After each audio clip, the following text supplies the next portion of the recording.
안녕하세요. 올해 부록의 나이가 되었고 신혼의 단꿈에 젖어 살고 있는 여성입니다.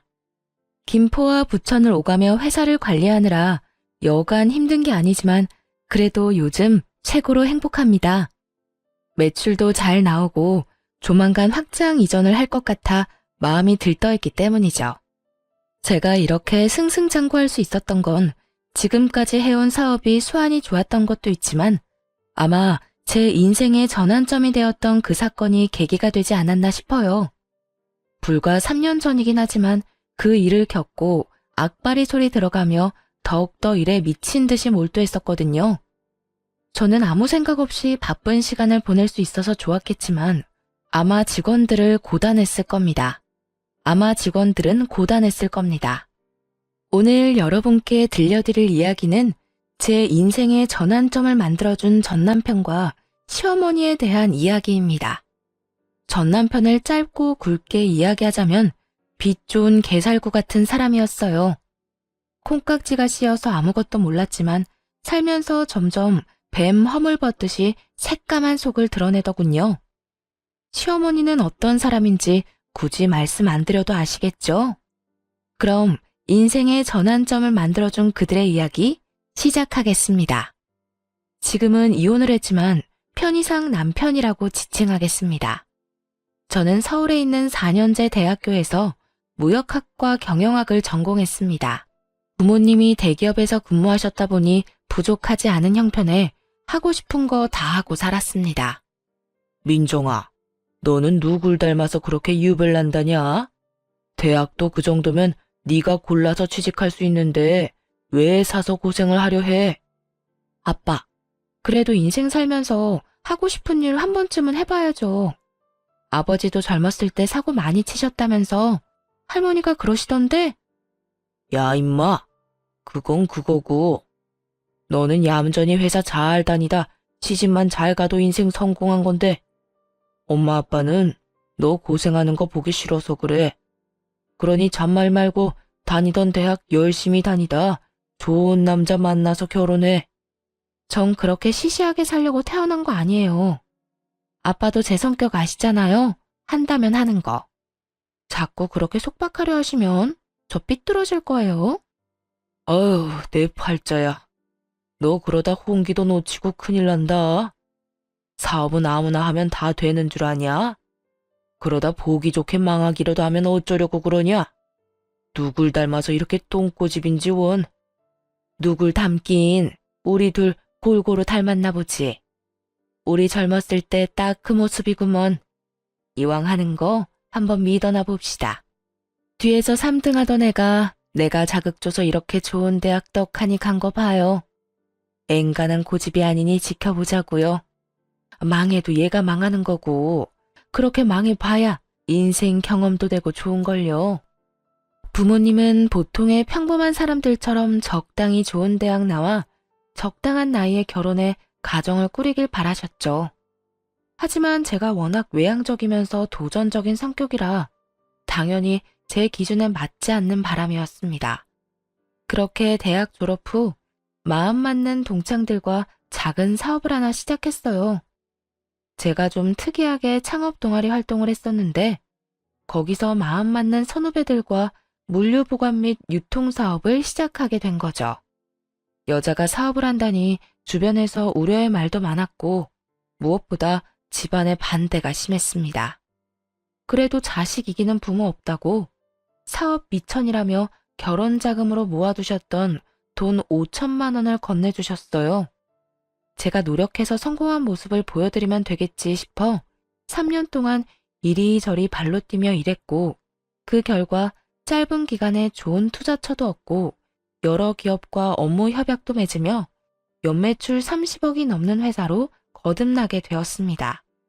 솔직히 일반 회사 다니면서 연봉 1억 받기도 힘든데 연매출 30억이면 정말 대단한 거 아닌가요? 물론 모든 게 제 몫은 아니었지만 확실한 성과를 보여드리니 부모님이 정말 기특해 하셨습니다. 아참, 선배 지난번에 혈액원이랑 업무 협약 이야기 나온 건 어떻게 됐어? 물류보관 창고 새로 짓고 냉동고랑 냉장 시스템 새로 들인 보람이 있어야 할 텐데. 다행히 긍정적인 반응이더라. 거리가 가깝기도 하고 보건해주는 기간에 비해 가격도 저렴하다면서 내부 회의하고 연락해주겠대. 아마 좋은 소식이 들려오지 않을까 싶다. 와, 다행이다. 선배가 중간에서 고생 많았어. 그 계약 성사하면 대박인 건데. 말 나온 김에 오늘 곱창에 소주 어때? 나야 좋지. 오늘 일 마무리하고 바로 가자. 오래간만에 기름칠 하겠구만. 스스로 무언가를 일궈냈다는 것에 큰 흥미와 성취감을 느껴 사업에만 몰두하며 지내니 10년이라는 세월이 훌쩍 가더군요. 제 나이 35살이 되던 해 거래처 사장님의 소개로 남편을 만났습니다. 당시 남편은 물류센터에서 일하는 직원이었는데 성실하고 긍정적인 모습에 호감을 갖게 되었죠. 몇 번 만나 커피도 마시고 밥도 먹고 대화를 해보니 제 드센 성격도 다 받아줄 만큼 다정다감했고 푸근한 느낌이 들었어요. 그렇게 1년 정도 연애하다가 나이도 들고 하니 자연스레 결혼 이야기가 나왔습니다. 양가 부모님들 모시고 상견례도 무난히 치르고 주변에 많은 축하를 받으며 결혼식을 올렸어요. 회사 일이 워낙 바쁘다 보니 일본으로 4박 5일 일정으로 다녀오고 금방 업무를 봐야 했지만요. 아무튼 결혼 후 남편은 제가 운영하는 회사 직원으로 근무하게 되었습니다. 우리 회사가 본사는 김포였고 지방 공장은 부천과 성남에 있었는데 남편에게 부천 지점을 관리하게 했거든요. 물류센터에서 일하던 경험도 있고 그동안 봐왔던 모습을 믿고 맡겼습니다. 그런데 결혼하고 얼마 되지 않은 시점부터 남편의 행동이 조금씩 거슬리기 시작했어요. 여보, 이번에 엘사에서 나온 벨트랑 구두에 관심이 좀 가던데 혹시 그거 사도 될까? 지난번에 생일 선물로 사준 건? 그건 마음에 안 들어? 아니, 마음에 안 드는 게 아니라 나도 사람들 만나다 보면 눈치도 좀 보이고 다른 사장들은 다 번쩍인 거 하고 다니시더라고. 뭔가 나만 유행에 좀 뒤처지는 것 같아서. 유행은 무슨, 그런 거 다 거칠애잖아. 굳이 신경 쓸 필요가 있을까? 지난번에 김 사장이 나랑 골프 치러 가자고 하셔서 다녀온 적 있지? 근데 나한테 골프채 자랑을 하시는데 프랑스 다녀오시면서 1,000만 원짜리 사오셨다고 자랑하시더라고. 장갑에 무슨 모자까지 의상도 풀세트로 맞추시고 나는 그냥 인터넷에서 구매한 게 다인데 차이가 나긴 하더라. 당신 회사긴 하지만 사업한다는 사람이 중요한 자리에 나가면 아무래도 눈치가 보이지. 그래서 가끔 창피하기도 하고. 뭐 그런 거로 그래. 내가 워낙 그런 거에 신경을 안 써서 그런지는 모르겠지만 내 눈엔 다 사치야. 아무튼 당신이 그렇다면 어쩔 수 없지. 내가 준 카드로 사고 싶은 거 사. 그래도 당신 씀씀이 좀 줄일 필요 있어. 그런 거 많이 사봤자 좋을 거 없어.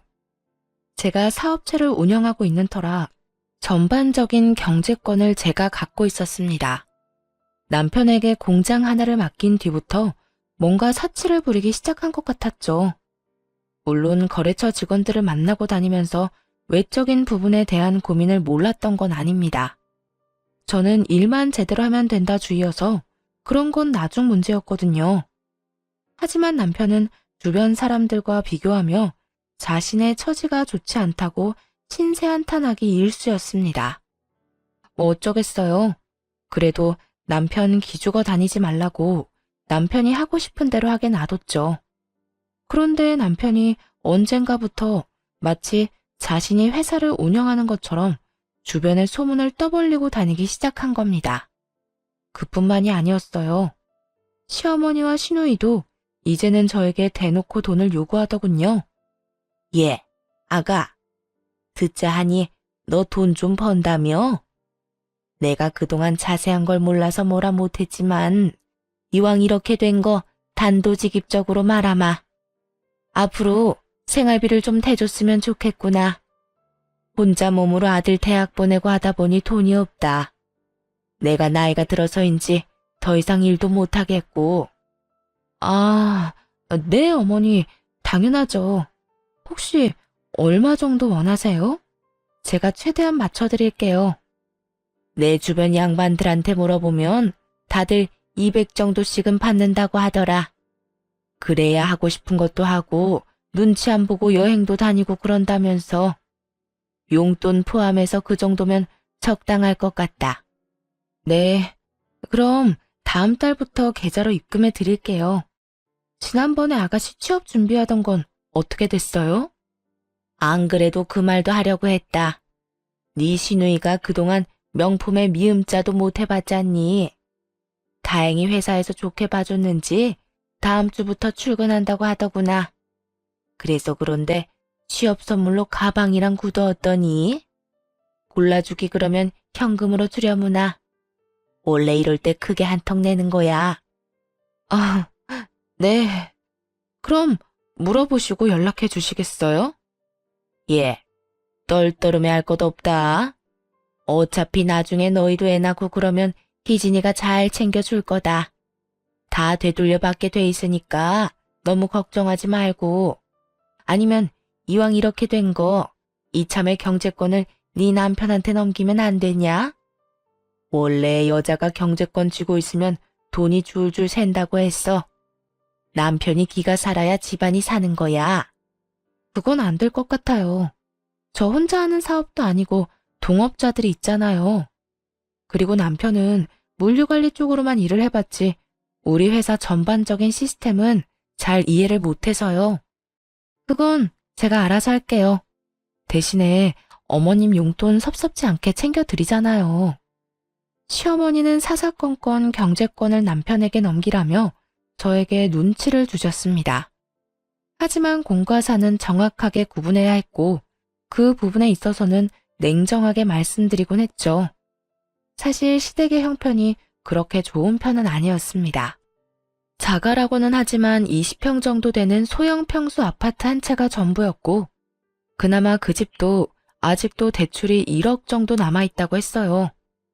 남편이 받는 월급 절반 이상을 대출금으로 상환하고 있던 것도 저는 잘 알고 있었습니다.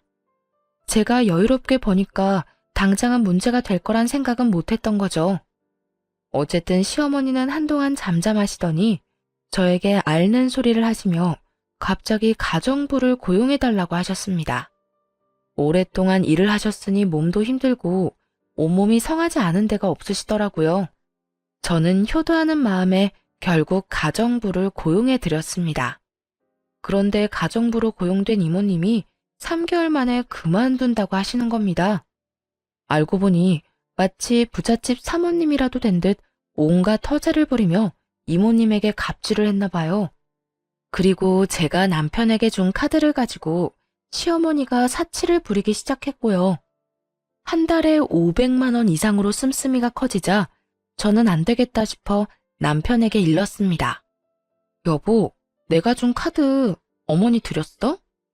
온갖 레스토랑이며 백화점이며 안 쓰신 데가 없더라. 어떻게 카드값이 한 달에 500만 원이 더 나올 수가 있어.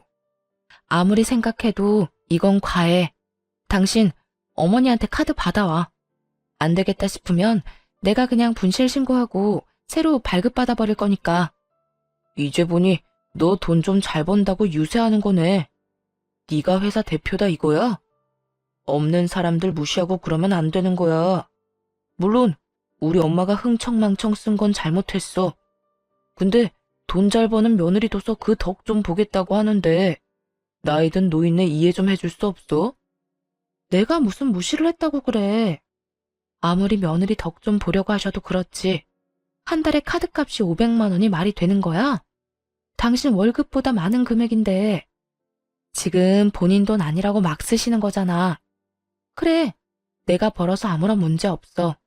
근데 정도껏 하셔야지. 이건 너무하신 거야. 내가 시댁의 생활비에 용돈까지 합쳐서 한 달에 400만 원 드리고 있는데 카드값이 500이면 한 달에 1000만 원이야. 이거 나 감당 못해. 그래서 나보고 어쩌라고. 내가 엄마 카드 뺏어오면 참 좋은 소리 듣겠다. 결국 못 받아오겠다 이거지? 그럼 그냥 놔둬. 내가 분실 신고하고 새로 발급받고 이참에 한도도 100만 원으로 낮춰야겠다. 그런 줄 알아. 와, 당신 그렇게 치사하게 굴 거야? 100만 원을 누구 코에 붙여? 사람이 말이야, 주기적으로 쇼핑도 하고 어느 정도 사치는 해줘야 이 나라 경제가 굴러가는 거야. 있는 것들이 더한다더니 당신 보니 딱 알겠네. 그렇게 저는 남편과 크게 한바탕 하고는 며칠 동안 서로 말도 안 하고 지냈습니다. 분하기도 했지만 제가 일궈낸 일에 흠집이 나는 기분이 들어 정말 짜증이 나더라고요. 저는 오직 일에 집중하면서 스트레스 풀면서 지냈습니다. 아니나 다를까 시어머니는 저에게 연락해 남편은 고생시키지 말고 편하게 일하라고 하시더군요. 결혼 전에는 딸 같은 며느리, 고부 갈등은 없다며 세상 쿨한 척 다 하더니 자식 앞에서는 역시 시자인가 봅니다. 예, 너는 회사 대표라는 애가 일머리가 그렇게 없니? 사람 좀 더 고용하고 일 분배하면 더 잘 굴러갈 거 아니야? 그렇게 일에 파묻혀 사니까 아직 아이 소식이 없는 거야. 너희들 내일 모레면 40이다. 지금 낳아도 노산인데 도대체 언제 가지려고 그러는 거니? 너 혹시 몸에 무슨 문제 있니? 어머니, 저희 당분간 아이 가질 생각 없어요. 그리고 지금 둘이 사는 것만으로도 아주 행복해요. 이제 말씀드리는 거지만 남편이랑 저 딩크족으로 살기로 했어요. 딩크족? 그게 뭐냐? 쉬운 말로 해라. 말 그대로 아이 안 갖고 저희끼리 사는 거예요. 나중에라도 생각이 바뀌면 말씀드릴게요. 하지만 지금은 이대로가 좋네요. 남편도 동의한 내용이니 더 이상 아이 문제는 논하지 않았으면 합니다. 시어머니는 기가 막히셨는지 잔뜩 삐치셔서는 제 연락도 안 받고 저한테 연락도 안 하더라고요. 그렇게 한 달 정도의 시간이 흘렀을까요? 남동생이 갑작스레 교통사고를 당해 큰 수술을 받게 된 것입니다. 재활치료를 받아야 할 정도로 상태가 좋지 않았죠. 남동생은 결혼을 해서 아이들이 있는데 회사 출근도 못하고 병원에 꼼짝없이 1년 이상을 갇혀 지내야 하는 상황에 암담했습니다. 그리고 아무리 금전적인 여유가 있어도 1년 동안 병원비와 생활비는 어마어마하더군요. 결국 남동생의 병원비와 생활비를 주기 위해 현금을 써야 해서 제 명의로 들어둔 적금을 해약해야 했습니다. 은행에 들러 이리저리 알아보니 정말 기가 막히더라고요. 3억 정도 들어있어야 할 통장에 잔고가 0원인 겁니다. 저는 바로 남편에게 전화해서 따졌습니다. 여보, 나 은행이거든? 동생 입원비랑 생활비 주려고 적금 든 거 해약하려고 하는데 이거 잔액이 왜 0원이야? 당신 내 돈 빼간 거야? 내 통장인데 돈은 왜 0원이지? 그게 말이지. 사실은 나도 따로 사업을 하고 싶어서 구상한 게 있었거든. 김 사장님이 전망 있는 상품이라고 국내 주식을 알려주셨는데 내가 거기에 투자 좀 했어. 뭐? 지금 나랑 장난하자는 거야? 어떻게 나랑 한마디 상의도 없이 함부로 내 돈을 써? 나도 남자야. 남자로 태어났으면 사업 한 번은 해봐야지. 당신도 버젓이 회사 운영하는데 나라고 못해? 그리고 그깟 돈 까짓것 다시 채워넣으면 그만이지.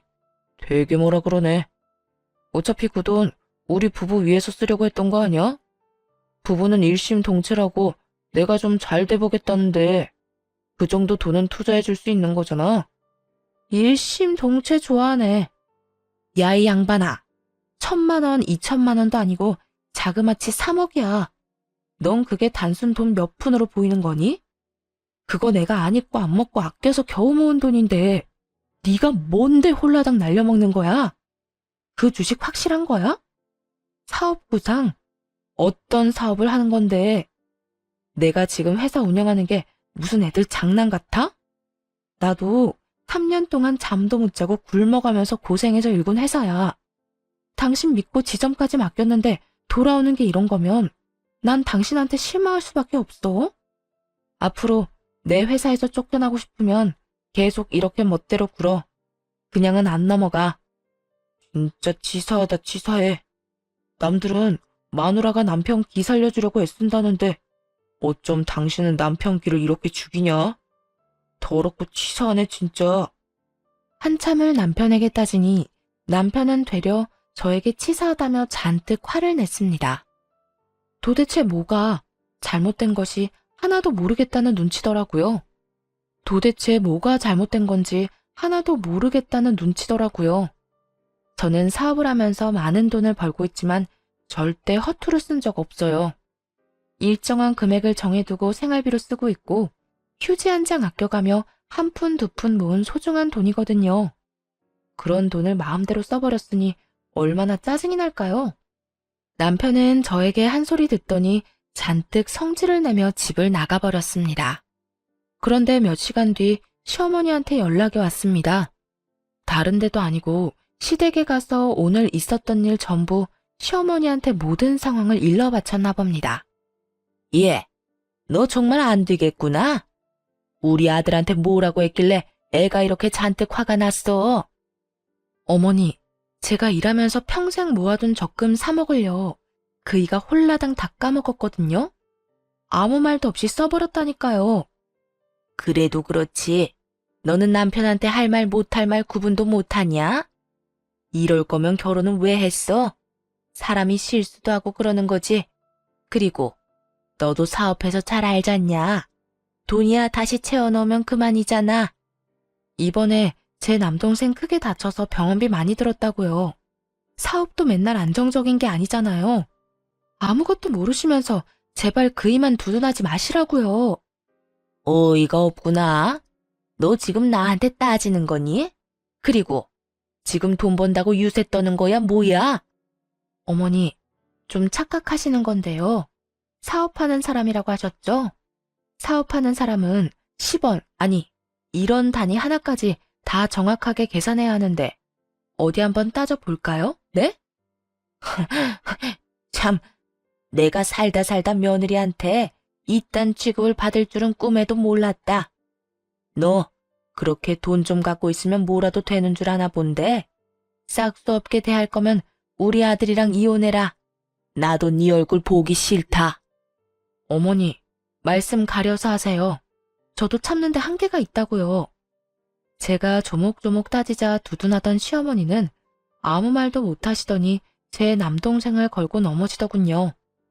입에 담지도 못할 악담을 퍼부어대시며 온갖 욕을 하셨습니다. 그 뒤로 저는 안 되겠다 싶어 시댁과 거리를 두고 살기로 했어요.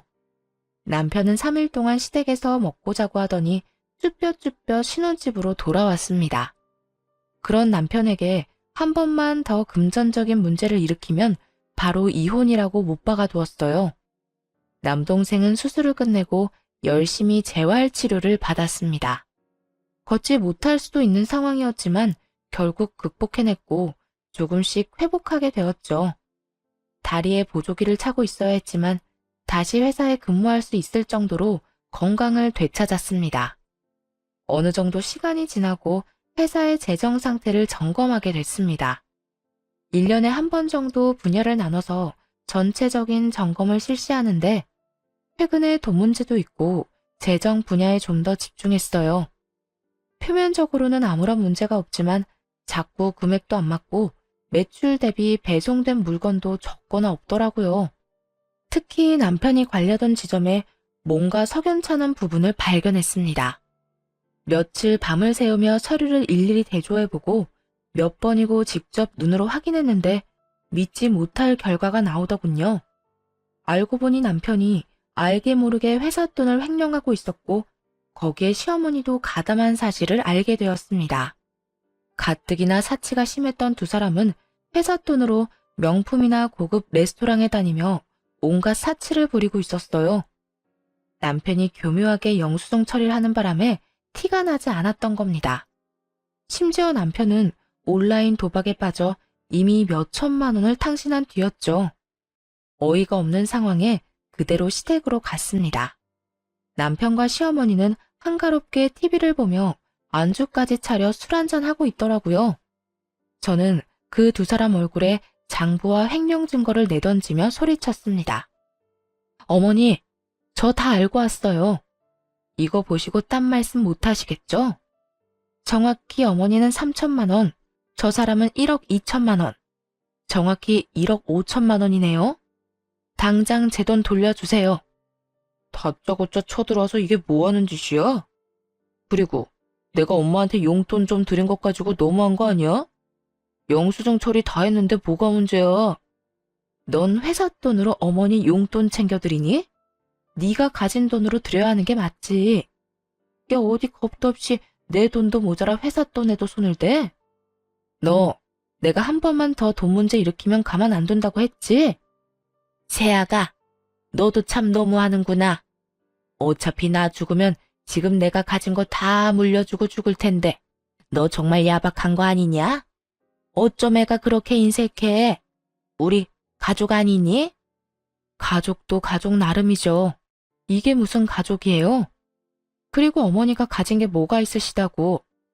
제가 매달 용돈 생활비 다 드리고 심지어 제 카드 지난번에 재발급 받은 것도 다시 뺏어가서 한도 꽉 채워서 쓰시잖아요. 도대체 뭐가 야박하다고 그러시는 거예요?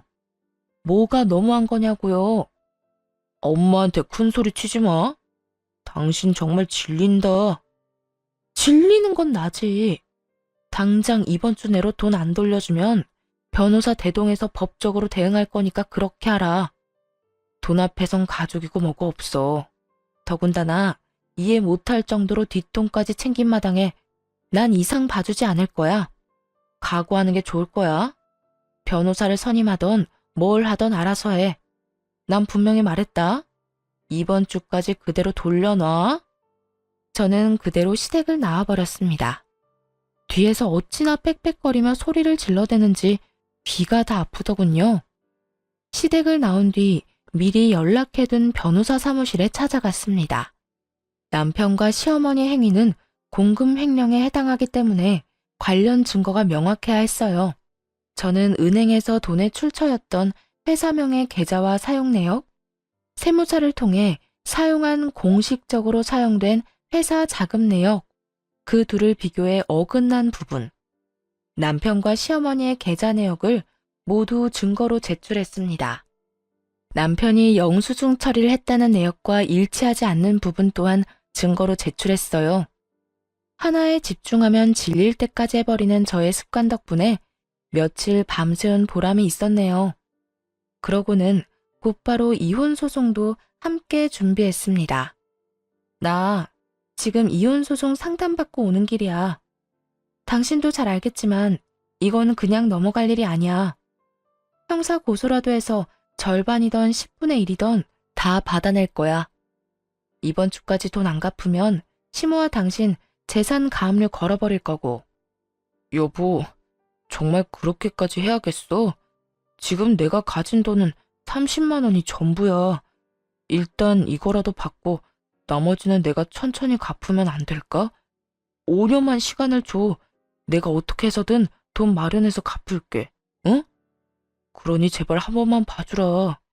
그리고 이혼이라니. 내가 당신 얼마나 사랑하는지 알잖아. 나를 사랑한다고? 그래서 그렇게 뒤에서 많이 해먹었니? 너 지금 돈 갚아 나간다고 했지? 네 말에 책임을 져야 할 거야. 딱 한 달 시간 줄 거야. 그 안에 원상복구 안 해놓으면 지금 한 말까지 증거로 싸잡아 제출할 거야. 1억 5천을 어떻게 한 달 만에 마련해. 그냥 봐줘. 어? 잘못했어. 제가 정말 행동을 취하니 남편은 발등에 불이 떨어졌는지 울며 불며 매달리기 시작했습니다. 당연히 그 모든 대화를 녹음해두었죠. 각서 쓰고 지장까지 찍어뒀으니 정신을 차리겠다 싶어 기회를 주었습니다. 그런데 말입니다. 검은 머리 짐승은 거두는 게 아니라고 했던가요? 남편이 다른 여자한테 눈 돌릴 시간이 있었는지 바람까지 피우고 있다는 사실을 알게 되었습니다. 남편이 관리하는 지점 여직원이 양심 고백을 해와서 알게 됐거든요. 격리 직원이랑 그렇고 그런 사이인데 괜히 말해서 잘릴까봐 쉬쉬하고 있는 거라며 저에게 진실을 알려줬습니다. 당연히 사진이며 동영상이며 증거도 갖고 있더라고요. 저는 좀 더 확실한 정황을 포착하기 위해 흥신소 직원 사람을 시켜 남편의 뒷조사를 했어요. 그런데 이 미친놈이 저한테 울며 불며 매달린 그날 저녁에도 내연녀랑 술을 마셨더라고요. 남편에게 지점을 맡겼을 시점부터 지금까지 계속 만나왔던 겁니다. 더 웃긴 건 남편이 횡령한 돈의 일부는 내연녀 원룸을 구하는데 전세 자금으로 썼더라고요. 네, 맞습니다. 그 내연녀와 둘만의 아지트로 사용하고 있는 곳이었죠. 저장님, 그리고 이것도 좀 아셔야 할 것 같아서요. 카페에서 웬 중년 여성분이랑 두 사람이 같이 자주 만났거든요. 근데 이게 아무래도 저는 좀 찜찜해서요. 잘은 모르는데 한번 보시라고 동영상 보내드립니다. 흥신소 직원이 따로 연락해서 건네준 동영상에는 시어머니와 남편, 내연녀의 모습이 담겨 있었어요. 그 동영상을 보고 있자니 정말 다정다감하기 그지없는 모습이더라고요. 동영상에서 들려오는 시어머니의 목소리가 저를 더 자극했습니다. 아이고, 지금 며느리는 도대체 융통성이라는 게 없다. 돈만 잘 벌면 뭐하니? 이렇게 참하고 예쁜 아가씨가 차라리 내 며느리였으면 좋겠다. 너 이참에 정리해버리고 새 출발하렴. 그 전에 이왕 뜯을 거 10억 넘게 받아내. 이혼하면서 위자료도 청구하고. 사람이 너무 화가 나면 감정을 주체하지 못해 눈물이 난다는 거 아시나요? 정말 온몸이 부들부들 떨리면서 눈물이 나는데 분하기도 하고 서럽기도 하고 오만 가지 감정이 교차하더군요. 저는 더는 이렇게 비참하게 살면 안 되겠다 싶어 바로 이혼 소송과 형사 고소를 진행했습니다. 추가로 상간녀 소송도 진행했죠. 이왕 이렇게 된 거 제대로 혼쭐을 내줘야겠다 싶었죠. 보소정? 당신 이거 뭐야? 나한테 시간을 좀 주기로 했잖아. 근데 이게 뭐냐고. 한 번만 기회를 준다고 했잖아. 어떻게든 돈 갚는다니까. 그 한 달 동안 내연녀랑 새 출발할 계획 꾸미고 있다는 거 내가 모를 줄 알았니? 나는 더 이상 할 말 없어. 너도 변호사 선임해서 법정 가서 이야기해. 앞으로 살면서 네 면상 볼 일 없었으면 좋겠다. 정말이지. 너란 인간은 역겹고 더럽고 불쾌해. 이 미친년이 너 말이면 단 줄 아니? 그러는 너는 이혼 소송 이길 수 있을 거라 생각해? 결혼하면서 며느리 도리, 여자로서 해야 할 도리를 네가 다 지켰다면 우리 아들이 이러지는 않았어. 결혼한 지가 언젠데 아이도 없고 너처럼 시어머니랑 남편한테 이렇게 막대하는 며느리는 세상 천지에도 없을 거다. 정말 시끄럽네. 아줌마, 할 말 있으시면 변호사 통해서 하세요. 아, 변호사 구할 돈도 없지? 뭐? 인연이 이제야 본색을 드러내는구나. 그렇게 저는 이혼 소송과 형사고소, 상간녀 소송을 진행하게 되었습니다. 남편은 모든 게 오해라며 저를 다시 구워 삶으려 했어요. 저는 뒷조사에서 찍은 사진, 동영상, 모든 증거를 보여주었습니다. 너 내 뒷조사까지 한 거야? 너 지금까지 나한테 잘한 게 뭐가 있는데?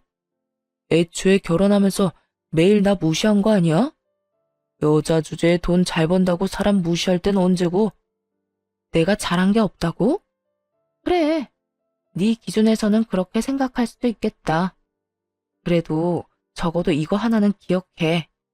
네가 결혼해서 쓴 돈, 그거 다 내 돈이잖아. 너 월급도 누가 줘? 내가 주지? 끝까지 돈.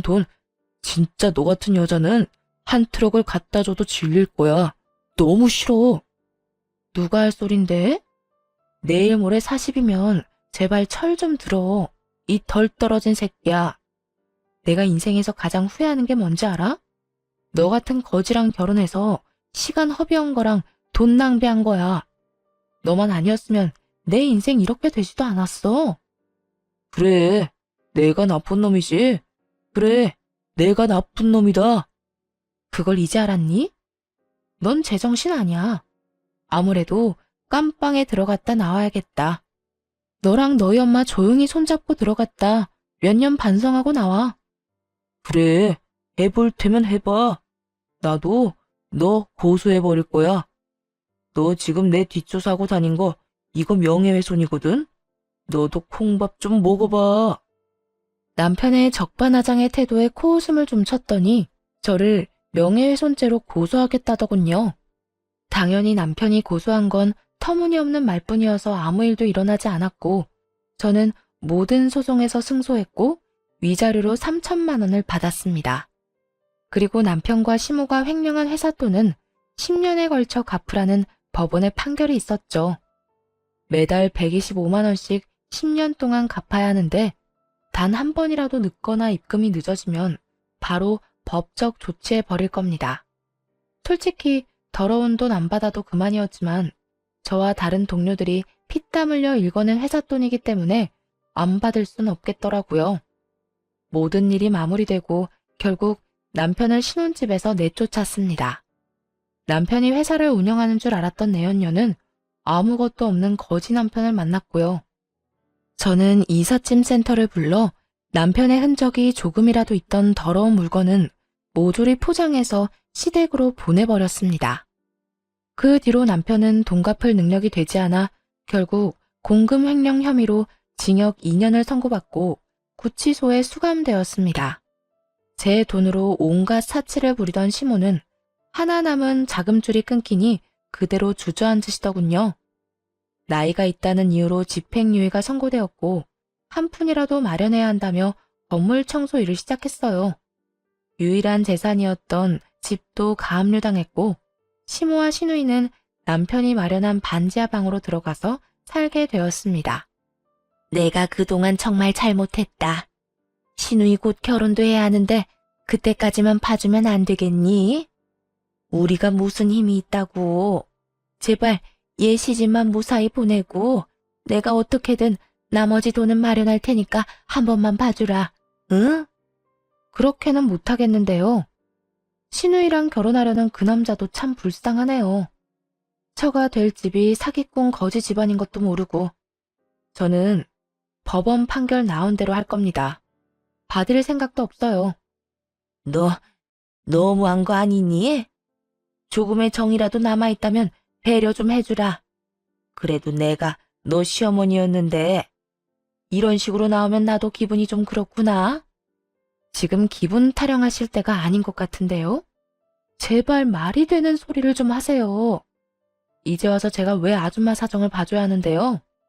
어차피 이제 남남이고 이 정도면 제가 인내심 끝판왕인 건데 한 번만 더 저 자극하시면 저도 가만히 안 있어요. 저한테 너무한다고 생각하지 마시고 그동안 그쪽 아들이랑 아줌마가 한 행동도 좀 살펴보시고요. 이참에 벽에 머리 박고 반성까지 하면 더 좋겠네요. 저는 며칠이고 찾아와 매달리는 시모를 모질게 대했습니다. 자꾸 며느리돌이 정 어쩌고 하시는데 제가 조금이라도 그런 게 남아있으면 이렇게 했겠어요? 시모가 다녀간 자리에 저는 소금까지 뿌려버렸습니다. 나름 국산 천일염이라 마지막까지 좋게 대우해줬다 생각해요. 그렇게 2년의 세월이 훌쩍 지났고 그놈은 결국 형량을 다 채우고 출소했더군요. 이사해버리는 바람에 만나질 못하니 회사에 찾아오더라고요. 여길 어디라고 와? 벌써 형량 다 채우고 나온 거야? 시간 참 빠르다. 그나저나 반성은 많이 했나 모르겠네. 당신 없는 2년 동안 나 반성 많이 했어. 내가 얼마나 모자란 놈이었는지 잘 알겠더라. 그래서 말인데 나 새 삶으로 태어났으니까 우리 다시 시작해보는 건 어때? 내가 정말 잘해줄게. 내가 미쳤니? 너 대가리에 총 맞았어? 교도소 다녀오더니 뇌가 어떻게 됐나 본데. 내가 너랑 재결합할 일은 죽어도 없을 거야. 그런 시답지 않은 말 할 거면 당장 꺼져. 앞으로 보지 말자고 내가 분명히 이야기했을 텐데. 지금 경찰 불러서 스토킹으로 한 번 더 콩밥 먹여줘?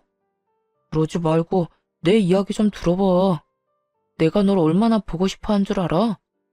내가 너한테 접견 신청을 얼마나 많이 했는데 그걸 다 거절해? 내게 변명할 기회는 줘야지. 지금 뭐라고 했니? 변명? 하당치도 않아. 내가 이미 기회는 여러 번 준 걸로 아는데 내가 마지막이다 생각했을 그날도 너는 그년이랑 놀아나면서 시시덕거렸어. 잊었니? 같이 웃고 떠들 땐 좋았지? 그런데 어쩌냐? 너 아무것도 없는 개털이잖아. 내가 누구 때문에 이렇게 된 건데. 이게 다 너를 사랑해서야. 네가 어떻게 나한테 이래? 어디서 개가 짖니? 정신이라도 차렸으면 불쌍해서 밥값이라도 쥐어보내려 했는데 에라 아깝다. 넌 그냥 조용히 꺼져. 밥값도 아깝게 하는 재주가 있네. 다시는 보지 말자. 그놈은 자기가 많이 반성했다며 다시 잘해보자고 헛소리를 짓거리는데 경찰 불러 내쫓아버렸습니다. 그러고는 바로 접근 금지, 통신 제한, 주소록 열람 제한을 걸어버렸어요. 정말 끈질겨도 이렇게 끈질길 수가 없었습니다. 정말 기생충이 따로 없었죠. 그렇게 한동안 잠잠하더니 아예 연락이 끊겨버렸습니다. 지금까지 아무런 소식을 들을 수 없었죠. 그저 통장에 매달 찍히는 125만 원이라는 금액을 보고 어딘가에서 잘 살아있구나 싶어요. 저는 어느 정도 마음을 추스른 뒤 회사 일에 몰두하며 지내고 있습니다. 그러다 제 밑바닥까지 모두 지켜본 회사 동료와 좋은 감정으로 지내다 얼마 전에 혼인신고를 했어요.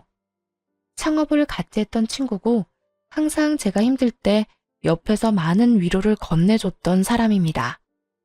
부록의 나이가 되어보니 그동안 제가 얼마나 치열하게 살아왔는지 알겠더라고요.